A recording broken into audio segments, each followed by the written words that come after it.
오늘부터 출애굽기를 보도록 하겠습니다. 출애굽기 1장을 봅니다. 출애굽기 1장 1절부터 22절까지.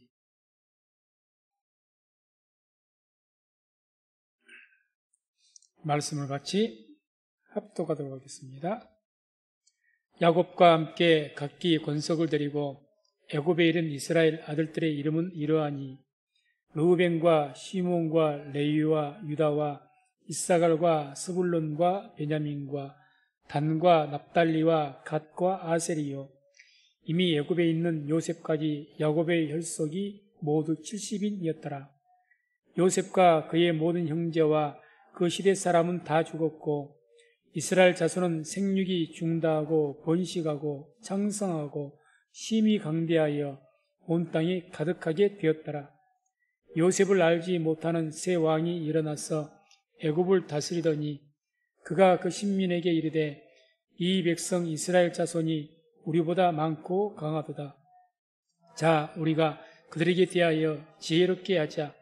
두렵건대 그들이 더 많게 되면 전쟁이 일어날 때에 우리 대적과 합하여 우리와 싸우고 이 땅에서 갈까 하노라 하고 감독들을 그들 위에 세우고 그들에게 무거운 짐을 지워 괴롭게 하여 그들로 바로를 위하여 국고성 비돔과 라암셋을 건축하게 하니라. 그러나 학대를 받을수록 더욱 번식하고 창성하니 애굽 사람이 이스라엘 자손을 인하여 근심하여 이스라엘 자손의 역사를 엄하게 하여 고역으로 그들의 생활을 괴롭게 하니 곧 흙 이기기와 벽돌 굽기와 농사의 여러 가지 일이라. 그 시키는 역사가 다 엄하였더라. 애굽 왕이 히브리 산파 시브라라 하는 자와 부하라는 자에게 일러 가로되 너희는 히브리 여인을 위하여 주산할 때에 살펴서 남자애든 죽이고 여자애든 그는 살게 두라. 그러나 산파들이 하나님을 두려워하여 애굽 왕의 명을 어기고 남자를 살린지라. 애굽 왕이 산파를 불러서 그들에게 이르되 너희가 어찌 이같이 하여 남자를 살렸느냐. 산파가 바로에게 대답하되 히브리 여인은 애굽 여인과 같이 아니하고 건장하여 산파가 그들에게 이르기 전에 해산하였더이다 하며 하나님이 그 산파들에게 은혜를 베푸시니라. 백성은 생육이 번성하고 심히 강대하며 산파는 하나님을 경외하였으므로 하나님이 그들의 집을 왕성케 하신지라. 그러므로 바로가 그 모든 신민에게 명하여 가로되 남자가 나거든 너희는 그를 하수에 던지고 여자애든 살리라 하였더라. 아민. 오늘 말씀은 이제 애굽의 새 왕이 나왔는데 요셉을 알지 못하는 이 새 왕이 나타나서 이스라엘 족속을 통치하는, 이스라엘 족속들뿐만 아니라 애굽 제국을 통치하는 그런 내용이 나옵니다. 그래서 이제는 400여 년이 흘렀죠. 400여 년이. 요셉이 죽고 총리로서 죽고 약 400여 년이 흘렀을 겁니다. 그 위에 1절, 7절을 보게 되면 처음에 애굽에 야곱이 가나안 땅에서 데리고 간 모든 일족 70명 정도라고 있습니다. 그래서 이 400명이 계속해서 생육하고 번성하였다고 이야기를 합니다. 그게 이제 1절에 7절까지 나오는 말씀이죠. 야곱과 함께 각기 권속을 데리고 애굽에 이른 이스라엘 아들들의 이름은 이러하니 르우벤과 시몬과 레위와 유다와 이사갈과 스불론과 베냐민과 단과 납달리와 갓과 아셀이요 이미 애굽에 있는 요셉까지 야곱의 혈속이 모두 70인이었더라. 요셉과 그의 모든 형제와 그 시대 사람은 다 죽었고 이스라엘 자손은 생육이 중다하고 번식하고 창성하고 심히 강대하여 온 땅이 가득하게 되었더라. 어찌됐든 비록 노예 신분이지만 특별히 아마 이 요셉을 알지 못하는 새 왕이 등장하면서 이제 완전히 이스라엘 족속이 노예로 전락을 했을 것 같습니다.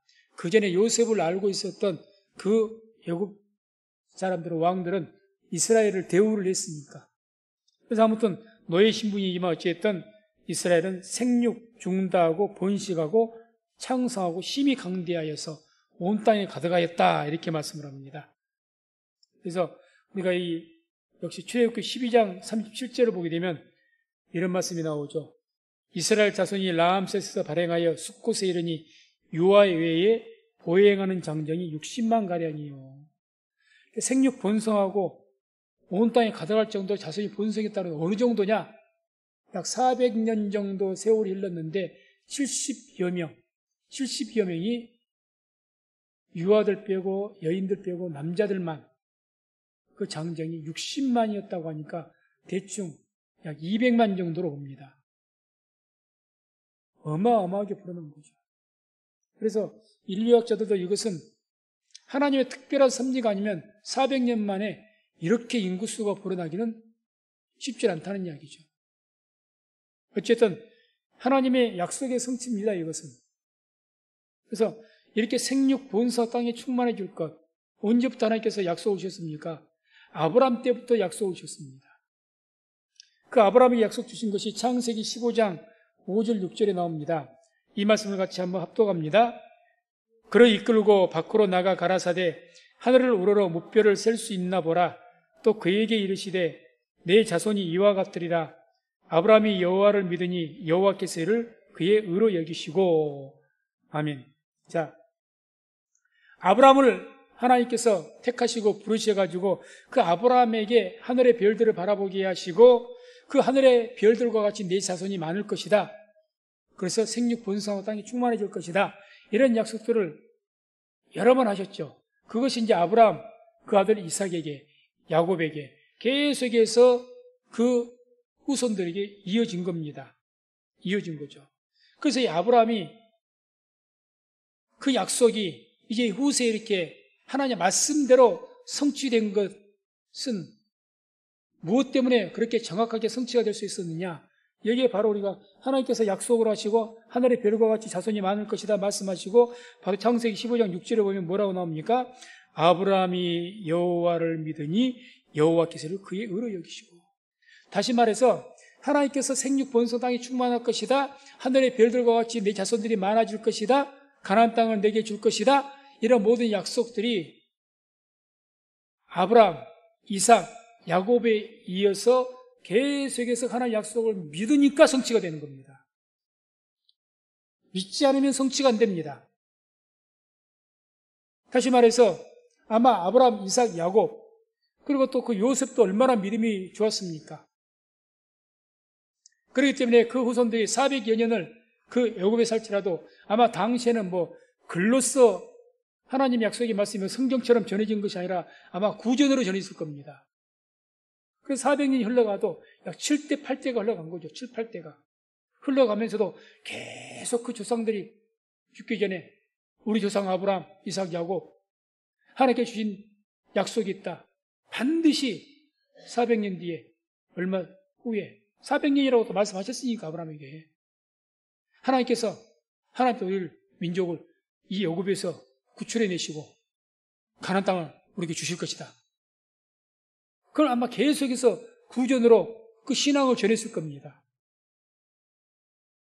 아브라함이 그랬던 것처럼 이삭이 그랬던 것처럼 야곱이 그랬던 것처럼 요셉이 그랬던 것처럼 신앙의 유산을 계속 전한 거죠.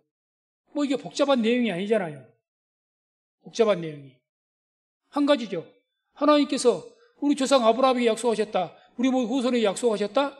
반드시 400여 년 후에 이 땅에서 우리를 구출하시고 가나안 땅을 주신다고 약속하셨다. 이 약속이죠.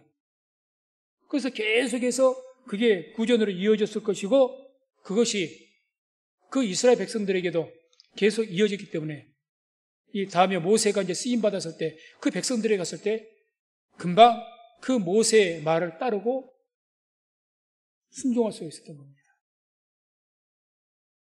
그래서 우리가 이런 것들을 봤을 때 하나님의 복된 축복의 약속, 성경에는 많은 축복의 약속들이 우리에게 주어져 있습니다. 그게 어떻게 이루어지느냐, 성취가 되느냐, 그 약속을 믿고 그 믿음의 삶을 살아갔을 때 그 약속은 우리의 것이 됩니다. 아무리 복된 약속의 말씀이 가득 있을지라도 이 말씀을 믿지 않냐고 그 믿음의 삶을 살지 않으면, 그래서 우리가 이 아브라함, 이삭, 야곱이 히브리서 거기에는 그들이 믿음으로 살았다고 계속 말씀하지 않습니까? 대표적으로. 그래서 히브리서 11장 9절, 20절, 22절 보면 이런 말씀이 나옵니다. 믿음으로 저가, 여기 아브라함을 말합니다. 저가 외방에 있는 것 같이 약속하신 땅에 우구하여 동일한 약속을 유업으로 함께 받은 이삭과 야곱으로 더불어 장막에 거했으니, 또 믿음으로 이삭은, 또 믿음으로 야곱은, 또 믿음으로 요셉은, 쭉 나옵니다. 다시 말해서 하나님의 약속의 말씀을 받고 또 자기의 아버지에게, 자기의 조상들에게 그 말씀을 받았을 때 그 말씀을 믿고 그런 믿음의 삶을 아브라함, 이삭, 야곱, 요셉은 살았더라는 이야기입니다. 그러니까 하나님의 약속의 말씀을 믿고 믿음으로 살았을 때에 그 하나님의 복된 약속이 하늘과 같이 별들과 같이 자손이 번성할 것이고, 또 하나님께서 너희들을 애굽에서 구원해서 가나안 땅으로 그 땅을 너희들에게 줄 것이고, 이런 모든 복된 약속이 그들의 믿음의 삶을 통해서 성취가 되어진 겁니다. 그래서 우리들도 마찬가지입니다. 하나님께서 신구약을 통틀어서 여러 가지 복된 약속의 말씀을 우리에게 하십니다.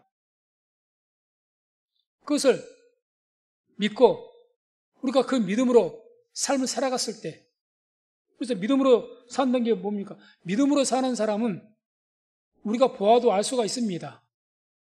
알 수가 있죠.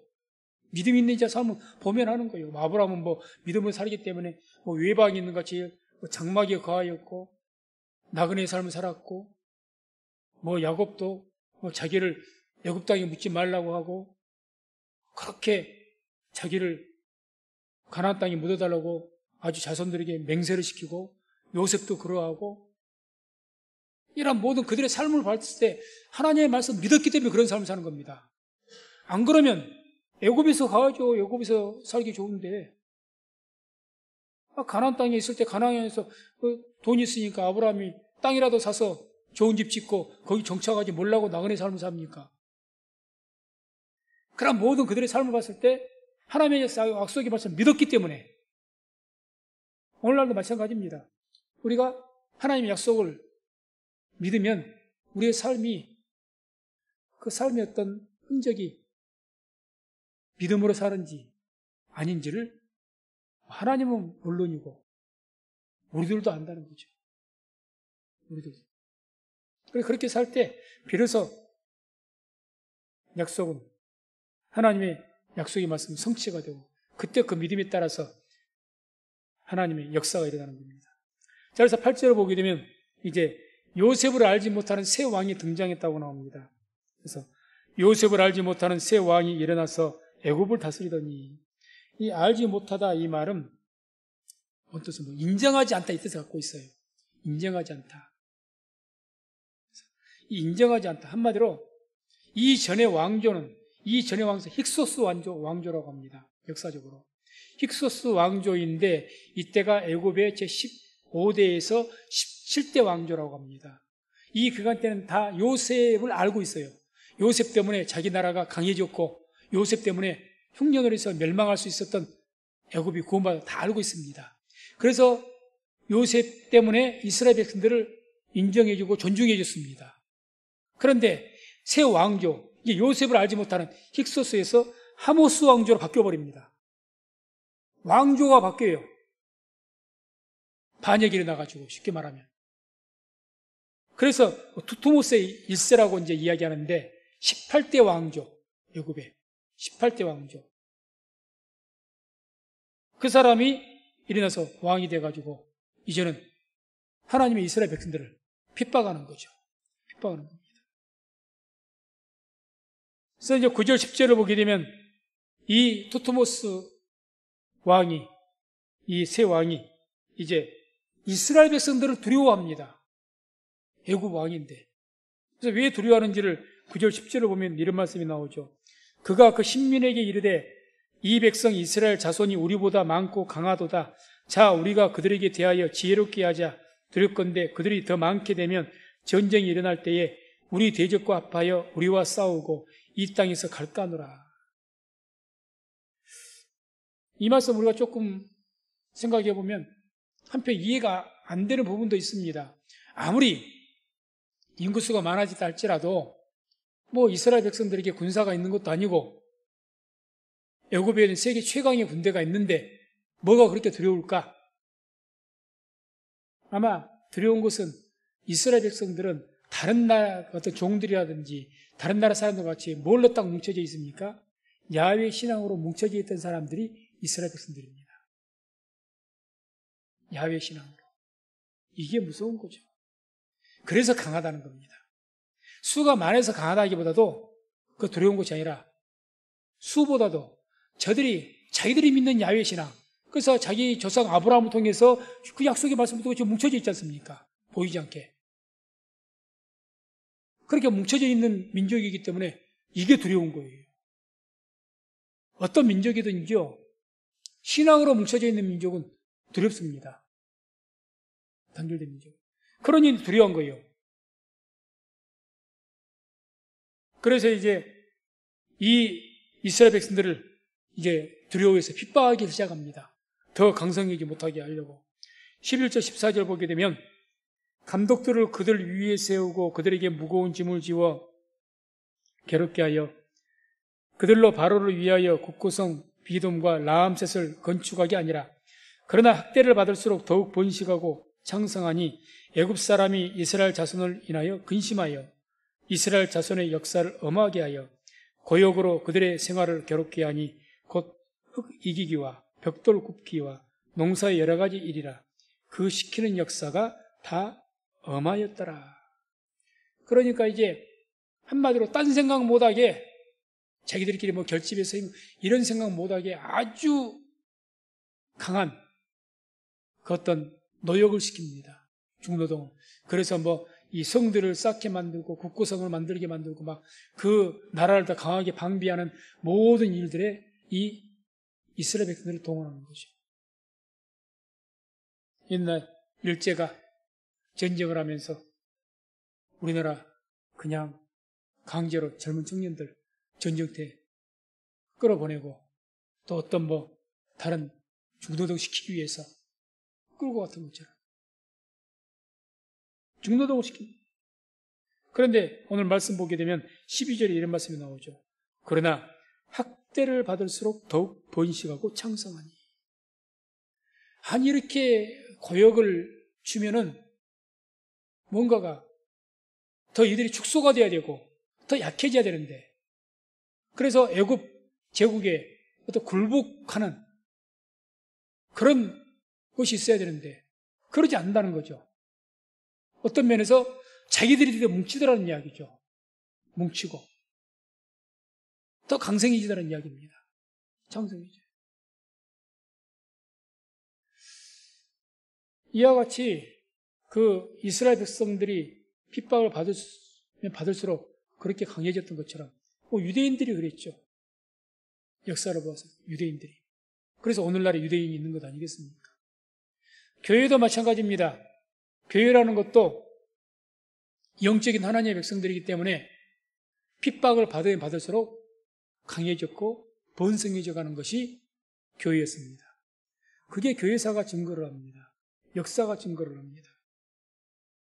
그 뭐 역사를 다 말할 수는 없고 교회사에 너무 뚜렷하게 나타나니까 성경을 통해서 보아도 사도행전 8장 1절을 보면 이런 말씀이 나오죠. 사도행전 8장 함께 합독합니다. 사울이 그의 죽임을 당함을 마땅히 여기더라. 그날에 예루살렘에 있는 교회에 큰 핍박이 나서 사도 외에는 다 유대와 사마리아 모든 땅으로 흩어지니라. 아멘. 교회가 핍박을 받아도 더 강해지는 것은 바로 원리는 여기에 있습니다. 오순절날 성령의 역사를 통해서 교회가 3,000명, 5,000명으로 급속히 성장했습니다. 그런데 그 후에 바로 무서운 핍박이 예루살렘에 교회를 핍박으로 핍박이 임하였습니다. 얼마나 핍박이 심했으면 사도들 외에 12명의 그 사도들 외에는 그 3,000명, 5,000명이 모였던 그 교회가 다 떠나버린 거예요. 흩어져 버린 거예요. 그럼 흩어지면 그 교회가 사라져 버렸느냐? 그게 아니고 우리가 잘 아는 것처럼 흩어짐으로 이방인들에게 복음이 전파됐고 흩어짐으로 온 유대와 사마리아 땅까지 복음이 전파된 줄로 믿습니다. 이게 교회였다는 거죠.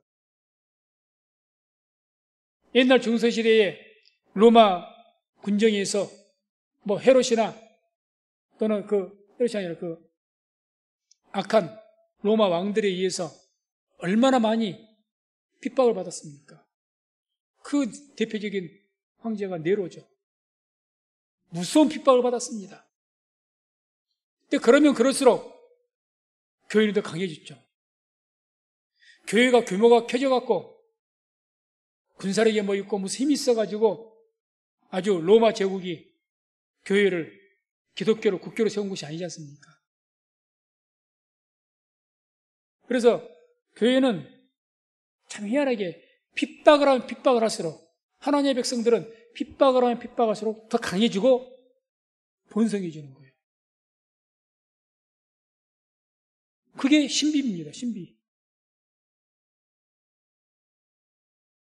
거꾸로 보면은 교회 역사를 볼 때 교회가 어떤 세상의 큰 권세나 세력을 가지고 부를 가지고 있으면 교회는 부패해버립니다. 거꾸로. 핍박을 받으면 더 강해지고 본산 이게 세상적인 권세를 교회가 가지고 부를 가지니까 부패하더라는 거죠. 그게 가톨릭 아닙니까? 그 부패한 교회를 개혁시킨 것이 오늘날 마틴 루터를 통해서 종교개혁을 한 것이 바로 오늘날의 개신교고. 그래서 예나 지금이나 교회가 세상적인 권세를 가지게 되고 너무 많은 물질적인 부를 누리게 되면 부패하기 딱 알맞습니다. 부패합니다. 부패하죠. 그래서 아무튼 이와 같이 그 요셉을 알지 못하는 새 왕이 그 이스라엘 백성들이 그렇게 강성한 것을 보고 두려워해서 여러 가지로 핍박을 했지만 오히려 하나님의 백성들, 이스라엘 백성들은 더 강해지고 창성해지더라는 이야기입니다. 그래서 그 이유는 뭐냐? 한 가지죠. 그들이 야훼 신앙으로 자기 조상들에게 내려온 그 하나님의 약속의 말씀, 이 말씀으로 하나가 되었거든요. 비록 종이지만 아무 권세가 없는 저 고센 땅 변방에서 뭉뚱그리고 뭐 어디 가까운 도시를 위협할 만한 그런 곳에 있는 것도 아니에요. 고센 땅에 따로 떨어져 있지 않습니까? 그럼에도 불구하고 황제가 두려워할 정도가 된다는 이야기죠. 그래서 오늘날 교회도 마찬가지입니다. 우리가 하나님의 약속을 믿고 믿음 안에서 하나가 돼 있으면 아무리 교회가 초라하고 왜소해 보이고 아무 힘이 없다 할지라도 오히려 그런 교회를 세상은 더 두려워하게 될 줄로 믿습니다. 다음에 이제 15절, 16절을 보게 되면 이제 계속해서 이제 이 애굽의 왕이 이스라엘 백성들을 핍박을 합니다. 그게 이제 산파를 통해서 이 남자아이만 죽여라 이렇게 말하는 거죠. 그래서 이때 말하는 것은 이제 아이를 죽인다는 것이 이게 참으로 이게 잔인한 이야기죠. 그러니까 아무리 왕이라도 이런 것을 갖다 공식적으로 선포는 못하고 조용히 산파들만 불러서 왕의 명으로 죽여라. 이게 한마디로 애굽 전국에 뭐 공포로 때리고 뭐 이렇게 칙령을 내리고 그렇게 한 것이 아니고 비공식적으로 이렇게 하는 겁니다. 지금. 조용히. 그래서 보면 애굽 왕이 히브리 산파 십브라라 하는 자와 부하라 하는 자에게 일러가로되 너희는 히브리 여인을 위하여 조산할 때에 살펴서 남자애든 죽이고 여자애든 그런 살게더라. 이게 비공식적으로 제가 했다는 것이 아니 공식적으로 하면 그저 군사 파견시켜가지고 아이 낳을 때 남자아이 낳으면 가서 바로 끌고 가서 죽이면 되는 겁니다. 근데 왜 히브리 산파를 시킵니까? 본인도 알죠. 이게 얼마나 잔혹한 일인지. 그러니까 이제 비공적으로 한 거예요. 나름대로 핍박하기 위해서. 그런데 이제 17절에 19절 보면 놀라운 일이 벌어집니다. 이 산파들이 왕의 명을 거역해버려요. 왕의 명. 그래서 17절 19절 보면 그러나 산파들이 하나님을 두려워하여 애굽 왕의 명을 어기고 남자를 살린지라. 애굽 왕이 산파를 불러서 그들에게 이르되 너희가 어찌 이같이 하여 남자를 살렸느냐. 산파가 바로에게 대답하되 히브리 여인은 애굽 여인과 같이 아니하고 건장하여 산파가 그들에게 이르기 전에 해산하였다이다 하며. 어쨌든 산파들이 하나님을 두려워하지. 그래서 애굽 왕의 명을 어겼다. 애굽 왕의 명을 어겼다. 그것도 히브리 산파니까, 히브리 족속이니까 유대인들이죠. 이스라엘 백성들이죠. 그런 산파가 황제, 당시의 세계 최강의 황제의 명을 어겼다? 이거는 뭐 죽을 각오해야죠. 죽을 각오가 아니라 죽는 거죠. 그런데 왜 이 여인들은 그런 황제의 명령을 거역했을까? 왜 이렇게 거역을 했을까? 그 답이 바로 17절 바로 앞에 나온 17절에 그러나 산파들이 하나님을 두려워하고 애굽 왕의 명을 어겼다고 합니다. 하나님을 두려워하는 믿음. 애굽 왕보다 누구를 더 두려워했다는 이야기입니까? 하나님을 더 두려워했다는 이야기입니다. 그러니 왕명을 어긴 거예요. 반대로 하나님보다 애굽 왕의 명령을 더 두려워하면 애굽 왕의 그 명령에 복종하게 되어 있습니다. 우리가 오늘날 하나님보다 세상 권세를 더 두려워하면 세상에 복종하게 되어 있습니다. 우리가 세상에 어떤 부와 어떤 여러 가지 영화로운 것들, 세상에서 영화롭게 사는 것들, 이런 것들만 바라보고 내가 세상에서 힘들게 되고 이걸 더 두려워하면요, 세상에 굴복하게 돼 있습니다. 하나님보다 세상을 더 두려워하는 것 아닙니까? 아니, 내가 하나님 두려워하다가 내가 가난하게 살게 생겼는데, 하나님 두려워하다가 내 인생이 너무 힘들게 살게 생겼는데, 그 세상을 더 두려워하지 않습니까? 그러면 믿음으로 살지 못하죠. 그게 어떻게 믿음으로 사는 삶입니까? 하나님을 경외하지 않는데, 오히려 하나님보다 세상을 더 두려워하고 돈이나 권세나 이런 걸 더 두려워하는데 안 되는 거죠. 그래서 이와 같이 하나님을 경외하는 믿음이 어떤 권세, 그런 어떤 세상적인 어떤 두려움들, 이런 두려움들을 이길 수 있는 힘이 있는 줄로 믿습니다. 우리 마음 가운데 하나님을 경외하는 마음이 가득 차야 돼요. 하나님을 경외하는 마음. 하나님을 경외한다는 말을 다른 말보다 하나님 또 다른 말 존중하는 믿음이 하나님. 그러니까 하나님을 더 존중. 그러니까 우리가 모두 먼저 그의 나라 의르고하라. 그리하면 이 모든 것은 너희에게 더하시리라. 당연히 내가 세상에서 더 뭘 얻는 거 이런 것을 그걸 잃을까? 이걸 얻지 못할까? 더 누리지를 못할까? 이런 걸 두려워하면서 하나님을 예배하는 것이나 하나님 앞에 뭔가 하는 것을 뒤로 해버리니까 그거는 믿음으로 사는 것은 아니죠. 적어도. 그것을 믿음으로 산다고는 누구도 말 못할 겁니다. 그러니 하나님의 약속의 말씀도 우리에게 많은 복된 약속의 말씀, 예배를 통해서 기도를 통해서 하니까 우리에게 축복된 약속을 막 하시는데 그 약속에 능력이 없는 거예요. 안 믿으니까. 믿음의 삶으로 안 살아가니까. 쉬운 말로 입으로만 주여 주여 하지 믿음의 삶은 없으니까. 행함이 없으니까.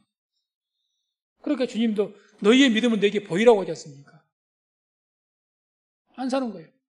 하나님 덜 안 두려워하는데 세상이 더 무서운데 내가 손해보는 것이 더 두려운데 내가 힘들게 사는 것이 더 두려운데 그러니 어떻게 믿음에서 살겠습니까? 하나님을 위해서 뭔가를 하려고 해도 세상이 부르면 거리 가야죠. 그러나 이 산파들은 그렇지 않았다는 거예요. 심지어는 목숨을 걸면서까지. 그래서 하나님을 경외하는 것은 또 우리가 예수님께서 너희가 마음을 다하고 성품을 다하고 뜻을 다하여 주 너희 하나님을 사랑하라. 이것이 온 율법과 선지자의 강령이라고 말씀하셨는데 하나님을 사랑하는 것이 또한 하나님을 경외하는 것이 하나님을 사랑하는 겁니다. 하나님을 사랑한다? 어떻게 사랑하시겠습니까? 어떻게 사랑하는 하나님 사랑하는 겁니까? 여러 가지로 말할 수가 있지만 기본적으로 하나님을 경외하는 겁니다. 하나님을 존중하는 거죠. 누구보다도 무엇보다도 하나님을 존중하는 거죠. 먼저 하나님을 생각하고 먼저 하나님께 영광을 돌리고 항상 이 의식이 있는 그게 하나님을 사랑하는 겁니다. 실천적으로. 그래서 이런 하나님을 사랑하는 믿음, 하나님을 경외하는 믿음은요, 세상 살아갈 때 세상이 감당치 못하는 믿음, 세상의 모든 두려움을 이기는 믿음이 됩니다. 그래서 요한 1서 4장 18절에 이런 말씀이 나오죠. 사랑 안에 두려움이 없고 온전한 사랑이 두려움을 내어 쫓나니. 하나님을 사랑하는 온전한 사랑, 정말 하나님을 경외하는 그런 사랑, 실천적인 사랑, 두려움을 내어 쫓습니다. 이 히브리 산파들이 애굽의 왕이 한낱 그런 여인들이 왕명을 거역을 해요. 왕명을 당시에 오늘날 대통령의 명을 거역하기도 힘든데 옛날 그 고대에 황제의 명을 거역을 해요. 그거는 하나님을 사랑하는 여호와를 경외하는 믿음이 아니면 절대 될 수 없는 겁니다. 그래서 이제 20절, 21절 보게 되면 이와 같이 하나님을 경외하는 자, 즉 히브리 산파들에 대한 하나님의 축복의 말씀이 쭉 나옵니다. 20절, 21절 보게 되면 하나님이 그 산파들에게 은혜를 베푸시니라. 백성은 생육이 번성하고 심히 강대하며 산파는 하나님을 경외하였으므로 하나님이 그들의 집을 왕성케 하신지라. 자, 하나님을 경외하는 이 히브리 산파들에게서 하나님이 축복을 하시는데 먼저 어떤 축복을 베푸셨느냐? 은혜를 베푸셨다고 합니다. 은혜를. 하나님께서 그 산파들에게 은혜를 베푸시니라. 구체적으로 어떤 은혜를 베푸셨는가? 오늘 본문 말씀 통해서 본다면은 하나님께서 자, 애굽의 왕명을 어기고도 어떻게 됐습니까? 안 죽었습니다. 안 죽었어요. 우리가 상식적으로 한번 생각해 보자고요. 자, 이 히브리 산파들, 이 요셉을 알지 못하는 이 세 왕은 지금 누구들을 핍박하고 죽이려고 합니까? 심지어는 이스라엘 백성들, 남아 아이들, 그 아이들을 다 죽여버리려고 하지 않습니까? 그런 무서운 마음을 품고 황제의 명령을 통해서 히브리 산파들에게 그 남아 아이들을 다 죽이라고 명령을 한 거예요. 황제의 명령입니다. 왕의. 그런데 이유야 어떠하든지 이 히브리 여인들이 너무 건강해서 아이를 빨리 낳아버려서 내가 못 죽여, 이게 말이 다 되는 핑계도 안 되는 거예요. 이거는 아니, 왕 앞에 이게 말이 되는 소리입니까? 말도 안 되는 소리죠. 말도 안 되는. 이게 황제 앞에서 왕명을 내렸는데 왕명을 어긴 이유가 고작 한다는 말이, 그 여인들이 너무 건강해갖고 아이를 빨리 낳아버렸어요. 어떻게, 그죠? 이게 지금 말이 됩니까? 상식적으로? 그러니까 어쩔 수 없어. 그럴 수밖에 없지. 이게 통례가 됩니까? 고대에? 안 되죠. 절대 될 수가 없는 이야기입니다. 그런데 안 죽였다는 이야기죠, 이들을. 그게 은혜라는 겁니다. 죽을 수밖에 없는 거죠, 그 상황에서. 왕명 어기고 어떻게 삽니까? 죽을 수밖에 없는 거예요. 그래서 이와 같이 하나님을 경외하고 담대하게 하나님을 높인 그런 면, 다니엘도 나오고, 그러니까 다니엘도 풀무불에 들어가도 하나님을 경외하니까 풀무불에 불 가운데로 들어가면 안 죽습니까? 어떻게? 그게 사자굴에 들어가는데 어떻게 안 죽어요? 그 다니엘 세 친구도 그렇고 다니엘도 그렇고 사자굴에 들어갔는데 어떻게 거기에서 안 죽습니까? 용광로와 같은 그 불불에 던짐을 받았는데 어떻게 안 죽습니까? 죽을 수밖에 없죠. 이것은 다. 죽어야 맞은 거죠. 안 죽었잖아요. 안 죽었잖아요. 이 히브리 산파들도 죽을 수밖에 없어요. 이것은 말이 안 되는 거예요. 이 핑계가. 죽여버리죠. 이거죠. 감히 황제의 명령 어겨요? 이유가 없죠. 그런데 살았다는 거죠. 이게 은혜입니다. 이게. 우리가 다니엘서 1장 8절 9절도 보게 되면 이런 내용이 나옵니다. 다니엘은 뜻을 정하여 왕의 진미와 그의 마시는 포도주로 자기를 더럽히지 아니하리라 하고 자기를 더럽히지 않게 하기를 환관장에게 구하니 하나님이 다니엘로 환관장에게 은혜와 긍휼을 얻게 하신지라. 아멘. 이 내용이 어떤 내용입니까?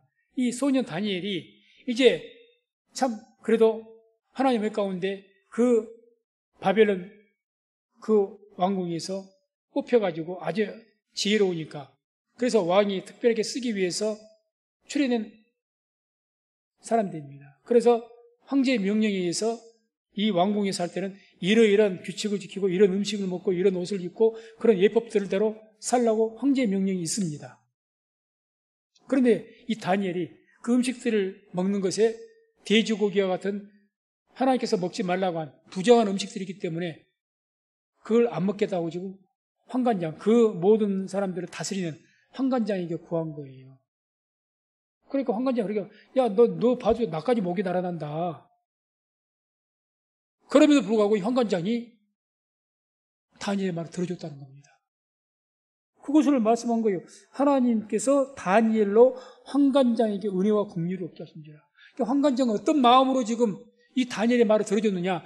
만약에 이것을 발각돼서 문제가 되면 자기도 죽을 수밖에 없다는 것을 알고도 그렇게 하는 겁니다. 환관장이 요셉과 무슨 관계가 있다고. 자기도 죽을 수도 있는 그 일을 왜 들어줍니까? 그런데 그 말을 들어주는 거예요. 이게 은혜라는 거죠. 절대 그 말을 들어줄 이유가 없는 거예요. 뭐 요셉이 이 다니엘이 당시에 무슨 총리입니까? 무슨 어린 소년입니다. 소년. 이 아이 특별히 봐줬다가 그 도둑 나면 자기도 죽는다니까요. 황제의 명령 거역하면 뭐 이것은 뭐 자기만 아니죠. 그런데 그런 위험을 감수할 이유는 환관장에게 아무 그 이유가 없는 거예요. 근데 그 답을 어떻게 말씀합니까? 하나님께서 환관장 은혜를 펴십니다. 환관장의 마음을 하나님께서 감동시키고 죽을 수도 있는 그 위험을 감수하고도 이 다니엘을 봐주겠다는 거죠. 이런 것들이 하나님의 은혜라는 겁니다. 절대 될 수가 없는 일. 결국 죽을 수밖에 없는데 이건 안 되는데 방법이 없는데 이건 실패할 수밖에 없는데 그런 일이 있다 할지라도 하나님을 경외하는 자에게는 하나님께서 이와 같은 은혜로 구원하시고 승리하게 하실 줄로 믿습니다. 이게 성경의 약속이죠. 그러니까 우리 삶 속에 이런 하나님의 약속의 기적들을 체험하기 위해서 어떻게 살라는 것이냐? 믿음의 삶을 보이라는 이야기죠. 믿음의 삶을 보여라. 입으로만 하지 말라. 보여라. 그래서 그 믿음으로 보였던 사람들이 히브리서 11장에 쭉 나오지 않습니까? 그들이 믿음으로 이렇게 했다, 이렇게 했다, 저렇게 했다, 저렇게 했다 쭉 나온 거지 않습니까? 믿음으로 사는 거죠. 믿음을 증거한 거죠. 그렇게 했으니까 하나님 역사가 일어나는 거예요. 그 다음에 두 번째로 이들에게 하나님께 축복하신 것, 이 산파들에게 하신 것이 두 번째로 본다면 이렇게 하나님을 경외하는 자들 통해서 하나님의 뜻을 이루시다는 거예요. 그들을 통해서. 그래서 아까 읽었던 그 20절에 보게 되면 본문의 20절을 보면 백성은 생육이 번성하고 힘이 강비하며 이런 말씀이 나오죠. 산파들에게 은혜를 베푸셨고 백성은 누구를 말합니까? 이스라엘 백성을 말하는 거죠. 이스라엘 백성은 생육이 번성하고 힘이 강되겠다. 한마디로 여기다 뭘 붙여야 되겠습니까? 그럼에도 불구하고. 그러니까 이 이스라엘 백성들이 생육이 번성하고 힘이 강대해지는 것은 누구의 뜻입니까? 하나님의 뜻이에요. 왜? 하나님께서 이미 400년 전에 아브라함, 이삭, 야곱을 통해서 약속하셨거든요. 그렇게 하겠다고. 그러니 이스라엘 백성들이 어떤 조건에서든지 생육 번성한 것 하나님의 뜻입니다. 이렇게 생육 번성하게 이렇게 하기 위해서 지금 누구를 사용하셨던 겁니까? 이용해서 산파들의 믿음을 통해서. 산파들의 믿음을 통해서 이게 이루어졌다는 거예요. 산파들이 애굽의 왕의 말을 들었으면 어떻게 되겠습니까? 다 죽여버리죠. 남자아이들 다 죽여버리는데 그 후손들이 번성하겠습니까? 완전히 혼혈되는 거죠, 다음에는. 그걸 노린 것 아닙니까? 이 새 왕도. 남자들 싹 죽여버리면 이제 그 2세대부터는 남자가 없으니까 여자들만 있으니까 여자야 애굽 남자하고 결혼시켜버리면 혼혈되고 이 이스라엘 백성들은 아예 사라져버린 거죠, 이 땅에서. 그러지 않겠어요? 그렇게 되는데 지금 이 히브리 산파들, 이 연약한 여인들이 목숨을 걸고 하나님 경외하는 마음으로 믿음을 지켰더니 그들의 그 믿음을 통해서 하나님의 뜻이, 이스라엘을 향한 하나님의 뜻이 이루어지다는 이야기죠. 히브리 산파뿐만 아니죠. 아브라함, 이삭, 야곱, 히브리 11장에 나온 모든 믿음의 그 증인들, 그들을 통해서 하나님을 믿는, 약속을 믿는, 하나님의 말씀을 믿는 그 믿음으로 사는 그런 주의 백성들 통해서 하나님의 뜻은 이 땅에 이루어지게 되는 줄로 믿습니다. 우리 성민교회가 하나님의 뜻을 이루어드리는 것, 우리 성민교회가 하나님의 말씀을 믿는 믿음으로 살아갔을 때, 그때 우리 성민교회를 통해서 하나님의 뜻이 이 땅에 이루어지는 겁니다. 이루어지는 거죠. 마지막으로 하나님이 이렇게 경외하는 이 산파들의 축복 세 번째가 바로 그들의 집을 왕성케 하셨다고 합니다. 왕성하게 했다. 그들의 집을 번성하게 했다는 겁니다. 번성하게. 이것도 생각해 보세요. 어쨌든 죽이지는 않아도 또 상식적으로 참 천행으로 죽이지 않아도 그 집이 더 왕성해지고 번성해졌다? 감옥이라도 가야 되는 것 아니에요, 최소한? 황제의 명령을 어겼는데 왕성해졌다는 거죠. 왕성해졌다. 그래서 하나님을 경외하는 믿음으로 그 믿음의 삶을 사는 자에게는 하나님께서 반드시 어떤 우리가 흑암 속에 살지라도 어떤 불가능 가운데 살지라도 하나님께서는 하나님의 능력으로 역사하셔서 은혜를 베푸시고 축복을 주시는 줄로 믿습니다. 분명합니다. 그러니 오늘 말씀 우리가 가장 중요하게 알아야 될 것은 하나님의 약속의 말씀을 믿는 그 믿음으로 사는 삶이, 이게 하나님 기적을 일으킵니다. 그 믿음이. 우리가 말하는 믿음이 바로 그 믿음이죠. 하나님의 약속의 말씀 믿고 그 믿음으로 살아가서 그 믿음을 증거하는 거죠. 그런 삶. 마지막 22절. 이제는 아까는 비공식적으로 이렇게 산파들 불러서 남아 살아를 하라고 했다. 이제 안 되니, 비공식적으로 안 되니까 공식적으로 선포해서 이스라엘 백성들 아이 낳으면 남자아이들을 죽이라고 합니다. 22절 나오죠. 그러므로 바로가 그 모든 신민에게 명하여 가로되 남자가 나거든 너희는 그를 하수에 던지고 여자이든 살리라 하였다. 그러므로 어떻게 이렇게 비공식적으로 해서는 안 되니까 이제 공식적으로 그 모든 신민에게, 애굽 신하들에게 이야기한 거예요. 공식적으로 선포한 겁니다. 이제는 황제가 칙령을 내린 거예요. 이유가 없이 이스라엘 백성들 남자 나이면 군사 보내서 죽여라, 이렇게 되는 거죠. 그러나 우리가 말씀을 봤을 때 너무나도 그 결과를 잘 알듯이, 그럼에도 불구하고 주님께서는 모세를 통해서 이스라엘 백성들을 구원하시고 하나님의 뜻을 이루는 줄로 믿습니다. 그래서 오늘 말씀을 통해서 우리가 하나님의 약속을 믿고 또 하나님을 경외하는 그런 믿음의 삶을 살아갈 때 아무리 불가능하고 죽을 수밖에 없는 상황이고 실패할 수밖에 없는 상황이고 절대 될 수가 없는 그런 상황일지라도 하나님을 경외하는 믿음으로 우리가 믿음의 삶을 살아간다면 하나님께서는 우리를 수렁에서 건져주시고 또 모든 불가능 가운데서 건지시고 승리하게 하실 줄로 믿습니다.